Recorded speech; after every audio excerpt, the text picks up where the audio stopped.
I won a car on Wheel of Fortune. Seriously. And in this video, I'm going to be telling you how you can too. Before we get into it, if you're new and you're here because you saw me on Wheel of Fortune, please subscribe. I usually make videos about my music, but I make all sorts of content, including how I won a car on Wheel of Fortune. And if you liked my personality on the show, you'll probably like the channel too. So to get on Wheel of Fortune, you first have to apply to be on Wheel of Fortune. You can submit a video with your application. Here's my full video. Hi Wheel, I'm Daniel Goodman and I'm so ready to be on Wheel of Fortune. I'm a puzzle solver at heart. In 2018, I was the Pyraminx US National Champion with an average solve time of 2.70 seconds. And in 2025, I want to see if I can solve puzzles even faster than that on the wheel.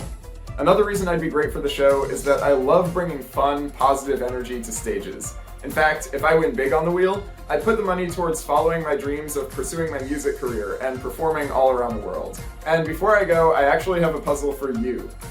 If you think you can solve it, email me the solution, and I'll see you on the wheel. Thanks. Honestly, looking back, I think this video is like a 6 out of 10. I could have been a lot more energetic. My wife was telling me that too when I made it, and I didn't really listen. I kind of just decided to submit it as it is anyway.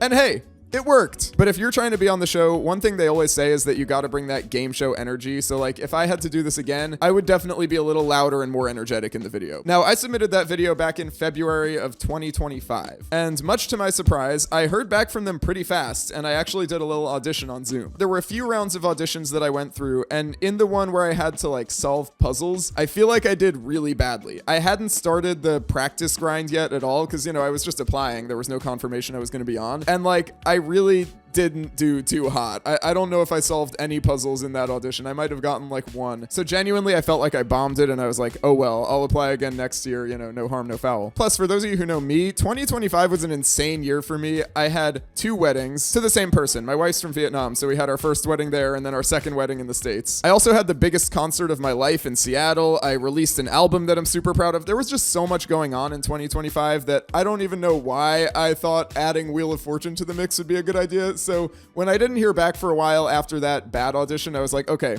I'll apply again next year. But apparently they kept me in their little contestant pool behind the scenes or whatever, because come November, my wife and I are getting in the car to drive back from our honeymoon. All the complicated stuff of 2025 is done and behind us, and I get an email that I'm gonna be on Wheel of Fortune. It was perfect timing. I legitimately found out like right as the honeymoon ended. It was insane. So now, oh my God, I'm gonna be on Wheel of Fortune. And now it's time to start taking it seriously. Commence the grind. So the grind came down to 2 key parts: research and practice. So the state-of-the-art research that I found was this New York Times article that was super helpful, gave a lot of good insight. Also, just searching on Reddit for the best Wheel of Fortune strategies was really helpful. They had a lot of good ideas, and a lot of former contestants were on there too, so that was really great. And an underrated resource is Wikipedia. When you just watch casually at home, you're not really paying attention to like all the specific details about the format of the show, and Wikipedia really goes pretty in depth about like all the specific rules. The next part of the research was doing some statistics. Now, fortunately, I am a software developer by trade and also just a total spreadsheet and math nerd, and I found out that there's a website called the Wheel of Fortune Compendium that has every puzzle that's ever existed on Wheel of Fortune for the past 43 seasons. So this is a prime opportunity to run some statistics and figure out what the most common letters on Wheel of Fortune are. So first off, consonants in the main game. Now the main game is where you're spinning the wheel and guessing a letter, right? So the most important thing that you want to know is which letters appear most often in those puzzles. I went with the 3 most recent seasons. Season 43 is still in progress, so the numbers are smaller there. You might be thinking, why don't you just look up the most common letters in English? And the reason for that is that Wheel of Fortune is run by some very talented producers and puzzle writers, and those puzzle writers might have some biases that don't appear in the English language. So I wanted to know what the most common letters on Wheel of Fortune are, not just the most common letters in English. I also made sure not to do any double counting. Here's an example of what I mean. Let's just say, for example, this is not the case, but let's say that F is an extremely uncommon letter in Wheel of Fortune puzzles. But when it does appear, it's usually there, say, 3 or 4 times on average. If I were just counting the number of Fs across all the puzzles, that tells me how many times F appears, but not how many puzzles F appears in. And when you're spinning the wheel and guessing a letter, all you care about is whether the letter's there. You don't actually care about how many times it appears, besides like making a little more money off it. So with the spreadsheet I made sure not to do any double counting like that. So we just counted the number of puzzles that each letter appears in across each season. I sorted them by both a weighted total and a normal total. The weighted weighted total weighted season 43 a little more than season 42, and 42 a little more than 41 because they're more recent and maybe the way the puzzle writers write the puzzles has changed. There's barely any difference in order between the weighted total and the normal total, but I made a weighted total just to make sure. From there, it was time to memorize the most common letters. I memorized the top 11 because after that, honestly, you can probably just solve the puzzle. So we got NTRSLHCGDMP. One other note is this is somewhat category dependent. The reason N is at the very top is because of categories like what are you doing that always have an ing in them, you know, like running or walking or something like that. There's always going to be an N in that category, and that makes N more common overall, but if you look at most categories, N's not actually going to be the most common letter. Next, I did the same thing for vowels. I'll keep this brief. E-A-I-O-U. Just memorize that. E-A-I-O-U. That's probably what it's going to be for the rest of time. Who knows? Maybe this video will go super viral. The producers will see it and they'll start making U the most common vowel.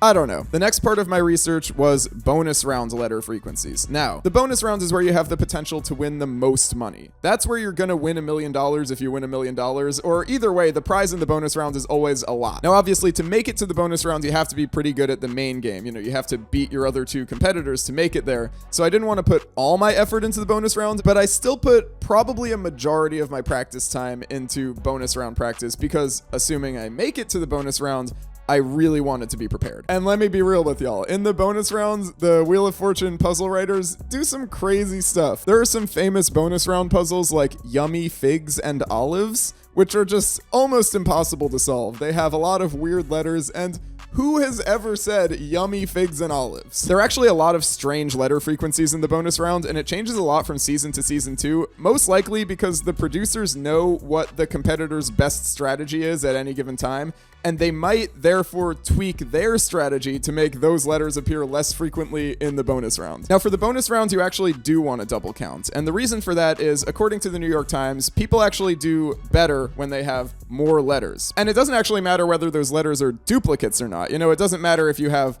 4 G's in a puzzle. That's still going to help you a lot. So for my bonus round stats, I did double count letters. Now, for the uninitiated, in the bonus rounds, they give you R, S, T, L, N, E no matter what. So those are a given. And then from there, you get to pick 3 more consonants and 1 more vowel. And I think I'm about to say a little bit of a controversial hot take here, but I decided to choose my letters well in advance. I knew what letters I would choose in the bonus round like a month before I was on the show. And the reason for that is we have a whole compendium of hundreds of Wheel of Fortune bonus round puzzles to practice. And I wanted to get really used to practicing with my 3 consonants and 1 vowel that are consistent. The goal is to subconsciously get it into my mind that when I see a blank letter after filling out R, S, T, L, N, E and my letters, then I'll know what letters that blank could be. So with that in mind, I looked through the stats and I ended up going with DGP as my letters. Ignoring RSTLN, these 3 letters all appeared in the top 6 in the 3 most recent seasons, so I thought they were a pretty good pick. Plus, I'm DG the artist. I had to have DG as my first 2. Come on. Call it ego, I don't care. DG is on Wheel of Fortune. And I had to put in a little tangent here for some self-defense because I just know there are going to be some people on Reddit who are like, why did you choose G when the category was what are you doing? Of course it's going to have a G. They're probably not going to put a duplicate G in there. Get this. I went into this not knowing what category I would necessarily choose. I just knew that my letters were going to be D, G, and P.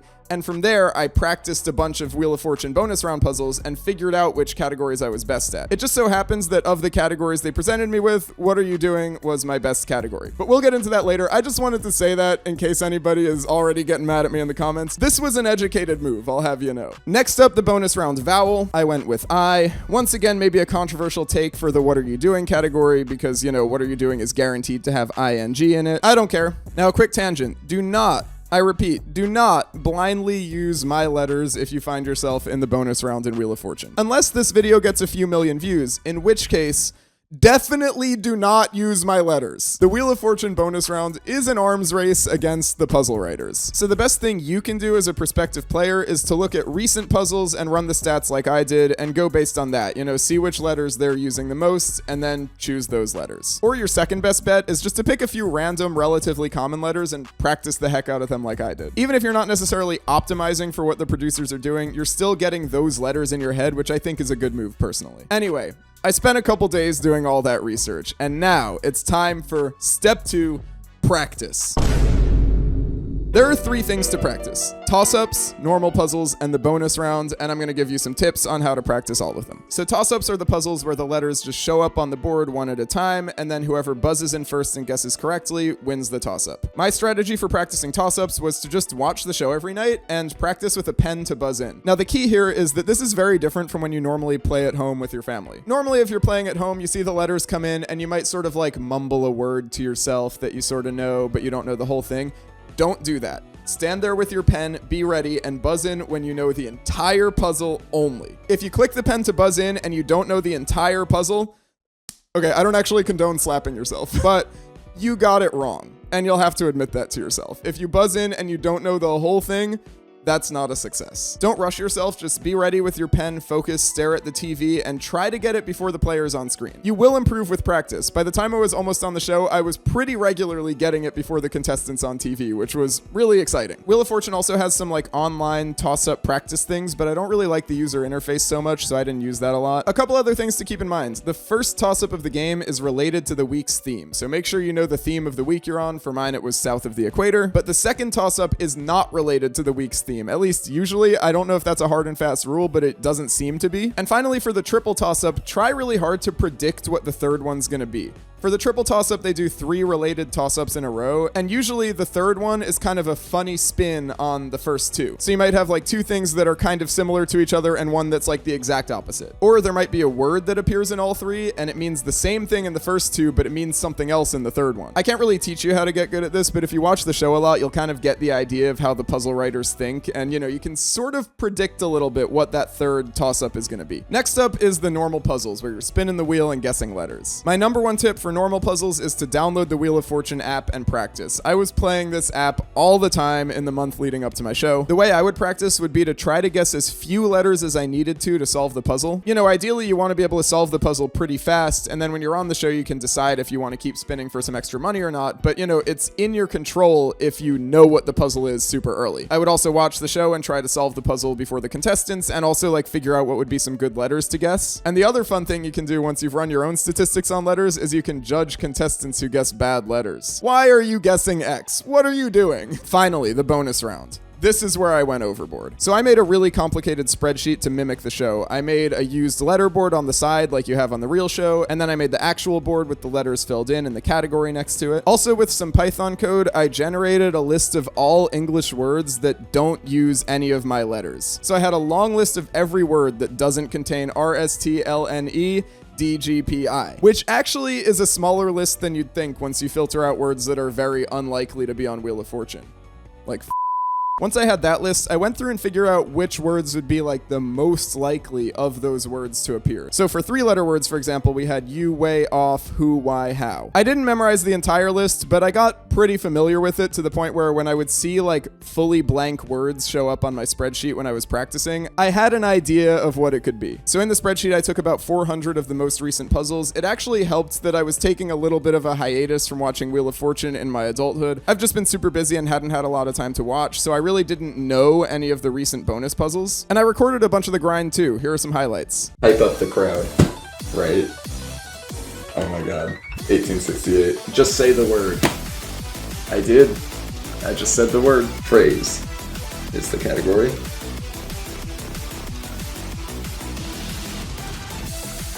Out of the way. Let's go. Looking for my keys. Bro, I'm that guy. Phrase. They go way back. That's 4.03 seconds to get that. They gave me 3 letters. Giving someone a hug. By the end of the grind, here were my stats by category. I would consider it a successful solve if I did it in under 20 seconds. And the reason for that is they give you 10 seconds to solve it on the show, but low-key it's a lot more than that. Ryan says a lot of stuff to you beforehand. He's like, take a look at it, think about it, figure it out. Plus, you get a lot of extra time while you're guessing your letters. You can be really slow to call out your letters and just look at the puzzle and start to get an idea of what it is with just the RSTLNE filled in. So all in all, from the first time you see the puzzle to to when the 10 seconds is up, it's probably realistically more like 30 seconds, maybe even more, but not all of those 30 seconds have all the information. You know, you don't have all your letters that whole time. So I just decided to make 20 seconds my happy medium to consider it solved. And shockingly, by the end of the grind, I found that I was better at what are you doing than at phrase, despite Reddit, despite the fact that I was using both I and G in all my puzzles. I practiced this until the night before the show, at which point I looked at my list of categories and memorized my best to worst. I kind of ignored the categories with a very small sample size. Like, yeah, I had 100% success rate with fun and games, but there's only been one fun and games bonus round. Like, if that shows up as an option, I'm not choosing it. So the highlighted categories are the ones that I actually memorized and considered for when I was on the show. And with all that practice done, it's time for the big day. We're in LA. Tomorrow's Wheel of Fortune day. I'm feeling good. I'm excited. I am definitely nervous. And yeah, that's all. It's happening. It's happening. Look at that. I'm going there. Showtime. Pulled up to the set early in the morning and oh my god, it's so cool. While we were doing our practice spins, Vanna White came out and said hi to us, which was so cool. They formally taught us all the rules, which fortunately I was pretty familiar with already, but it was still helpful to have a refresher on the day of. I practiced my intro a bunch, and I pretty much spent the whole day hanging out with some new homies. Special shout out Danica and Connor, who are going to be on the same week that I am. After all the logistics and stuff, it's time for the big game. So I was playing against two really awesome people, Khadija and Heather, who I got to talk to a bunch before the show too. And we were in the third episode of the day, which is why it airs on Wednesday. Now the show starts. First toss-up, I'm not gonna lie, I'm filming this video before my episode airs, and I can't remember for my life what either of the first two toss-ups were. I know that I did not get the first toss-up, but I did get the second toss-up, which gave me a nice $2,000. After missing the first one, I was a little bit nervous, but my introduction where I talked about my Rubik's Cube stuff went really well. And then having a safe 2,000 after the second one was a huge relief. Going into the show, I wasn't gonna be sad no matter how it turned out. Like, I knew that Wheel of Fortune is a super nerve-wracking experience. People are gonna be super mistake-prone on live TV. So, you know, I had a goal of getting at least a few $1,000s, but like, no matter what happened, I was gonna be happy because, bro, I'm on Wheel of Fortune. That's so cool. But anyway, I had a chill $2,000 in the bank, and now it's time for round one. On the calendar is the category. First off, shout out Heather for solving it. Really good job. My only regret from this puzzle, if I could have like gone back and played optimally, was that I would have called another vowel after the T, E, and A instead of just spinning and throwing an R out there. Plus, technically, R isn't even the next best letter. I should have gone with N if I was gonna spin and call a consonant. But the only reason N is the best consonant is because of the ING buff, which I didn't think would be in this category, and it wasn't. So, you know, that's why I went with R instead. Really though, no regrets about R versus N. The main thing I did wrong was not calling a vowel, because really, buy vowels if you have the money to do it. Like, that's my number one advice for you. And they tell you this when you go on the show too. Like, buy vowels. Don't feel like you're buying too many. Just do it, and it'll really help you solve the puzzle. So after this first puzzle, my track record wasn't incredible. I was thinking I'm probably not going to win this game, especially after Heather had a pretty hefty sum in her bank. But regardless, still having fun, and I knew there were a lot of puzzles left to potentially get some more money. Next up, round two, the crossword. New blank is the clue, which means every word in the crossword puzzle is going to be new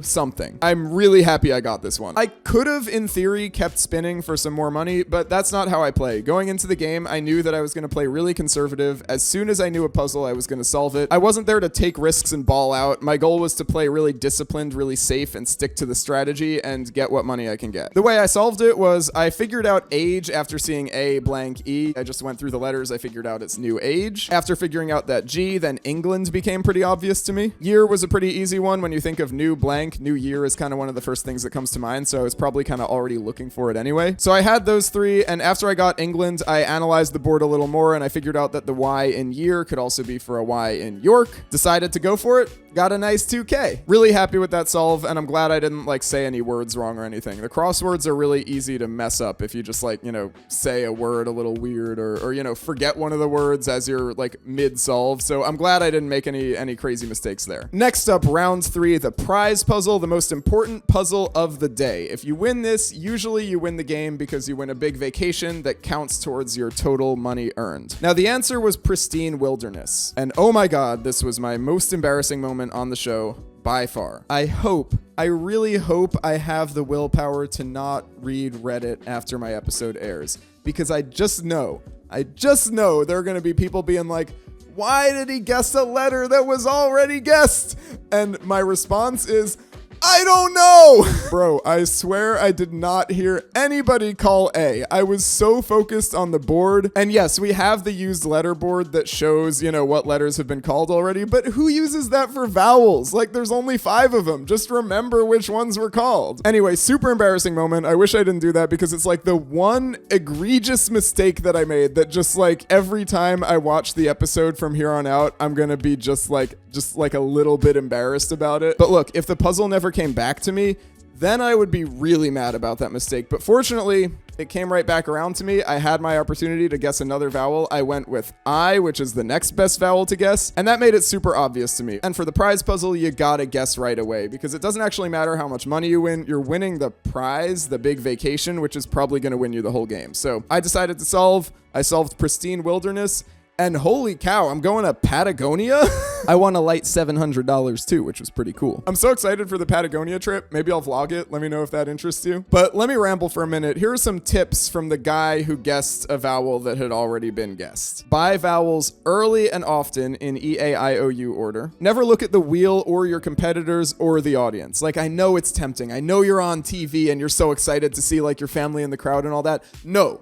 You can see them whenever you want, but only now can you solve this puzzle. So focus on the category, focus on the board, run through the possibilities of what each individual word can be. Usually once you figure out one word, the rest of the puzzle is a lot easier. And now I'm not going to be prescriptive here. This is totally up to your gameplay style, but consider solving as soon as you know it, because there's always the risk of spinning and landing on a lose a turn or a bankrupt. And I'm really risk averse and did not want to do that. So I decided like, no matter what, as soon as I know it, I'm going to solve. Another random note.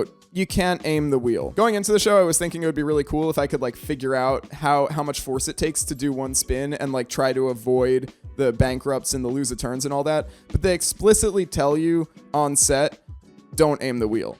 And like, if they find you aiming the wheel, you're probably going to get in trouble. So like, don't even go in with that as part of your strategy. I did not end up aiming the wheel. I focused on the board the entire time. I didn't even look at the wheel when I was spinning it. I was still like trying to look at the board when I was spinning. And then 2 more random points. 1, ride the Express. The Express is a special wedge that shows up in some rounds where you can get on the Express and just keep guessing letters until you either miss a letter or solve the whole puzzle. And each letter is worth $1,000. Do it. Like, if you've practiced hard enough to the point where you can solve puzzles on the app pretty well, you'll do great on the Express. Ride the Express. I didn't get the opportunity to ride the Express in-game. I don't know, maybe the stress really gets to you and it's not the move. But in my opinion, if I landed on the Express, I was gonna ride it. And my final piece of advice for the main game, do not, I repeat, do not flip the mystery wedge. The mystery wedge has a 50-50 chance of giving you a bankrupt or $10,000. Bro, I know I'm the most risk-averse person who's ever been on Wheel of Fortune, but I don't care. I just feel like the mystery wedge is not the move. Don't flip the wedge. Don't do it. $10,000 is not worth the pain of a bankrupt. I don't care. Flip the wedge. Do it. Do it. Tell me how it goes. And one more tip, possibly the most important tip I can give to you from experience. Double check the used letter board before you call a letter. Don't be like me. Don't call A when they already called A and it wasn't there. Now at this point, I had won the vacation, which was worth over $16,000, which was a particularly expensive vacation. When I saw the price, I was shocked. And so at this point, I felt like I had a really good chance at winning the whole thing. But I couldn't rest on my laurels yet. It's time for the triple toss-up, and the category is food and drink. Now, the first one was chili cheese fries, and I gotta give my condolences to Khadija here. She knew it. I know she knew it. You know she knew it if you watch the show. She just sort of mispronounced it. I think the nerves just got to her, but she definitely knew what it was, and I felt really bad buzzing in because she totally gave me the answer. But that's the game. It's a bittersweet $2,000. The next one was chili powder. I was not even close to getting this one. I was looking at it and I was not expecting chili to be the word that got repeated. I think I was just like really out of the zone and like not figuring it out at all. And now the third toss-up, one of my proudest moments of the show. It was red hot chili peppers and I got that one early. This was a very sweet $2,000. I realized that chili was the repeated word. I saw the length of each word and I figured, it's going to be something that's like a little different from a normal food and drink. Red Hot Chili Peppers, the band. So at this point, I have $8,700 in a trip to Patagonia, and I'm feeling good. It's time for the final spin, and this is another puzzle where I genuinely have no memory of what happened, so you can go watch the episode. I was pretty sure I already won at this point, but it wasn't like I I had a crazy runaway lead, like anything was really possible. I remember Heather solved the puzzle. Congratulations to her. Very clutch. But somehow, some way, your boy still won. I'm not going to pretend it wasn't because the prize puzzle was super expensive. So now it's time to lock in. I realize Ryan is going around to the other competitors, talking to them, and he's going to come to me last so I can pick my bonus round category. At this point, I run through my memory to remember what my best categories were, so I'd be prepared as soon as they showed up for me. He gives me my options. I don't remember what they were, but I remember that the best one of them was what are you doing, according to my statistics at least, so I chose what are you doing, and now it's time to lock the heck in. Time for the bonus round. All my training comes down to this. So historically, I have a 57% chance of solving this. It's a what are you doing puzzle, which I'm pretty good at, but 57% is still basically a coin toss. But I'm feeling good going into it. Honestly, like while I was on the show, I was engaged, I was locked in, but I wasn't like super duper nervous or anything. I was super excited. I'll say that much. Like I was really excited to be there, but I wasn't like super nervous, I guess. Now the letters show up, and the first thing I notice is that there are 2 blank 3-letter words. You, way, off, who, why, how. You, way, off, who, why, how. Obviously, I don't know if these words are going to be blank after my letters go in, but I'm still priming myself for them because the only blank words there were those 3-letter ones and, the 1-letter word, which is going to be A or I. I call my letters extremely slowly, and